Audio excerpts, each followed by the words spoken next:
My name is Sarah Resendez. This video is for the vicarious liability. So I am a 911 dispatcher.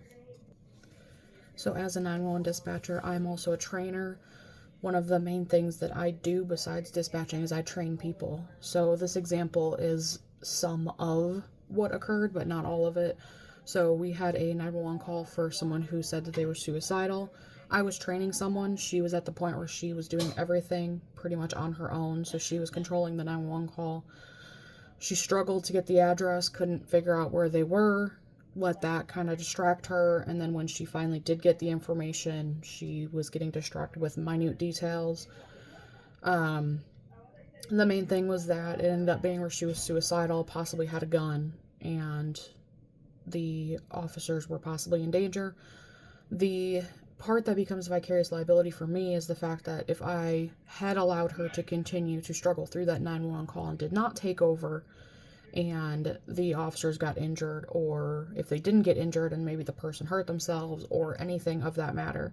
So I did end up taking that call over and I did end up finishing it. We discussed it, all that fun stuff.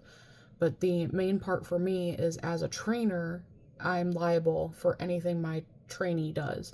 So if my trainee decides to or doesn't get a 911 call and doesn't go through it properly, if she gets the wrong address and I'm listening and I don't correct it, if they don't get the right information, an officer gets hurt, any of that type of stuff, I am liable for everything that they do. They are also working under my telecommunicator license. So when it comes to that, I have to make sure that everything they do is above board and make sure that everything they do is correct.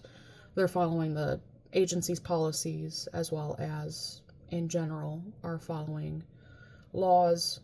Another incident was where I didn't take over fast enough, and the supervisor did step over and say, hey, next time take over a little bit faster. I was new at training. No one was hurt or anything, but it was just a generic burglar alarm call. They struggled through it. They couldn't get the information.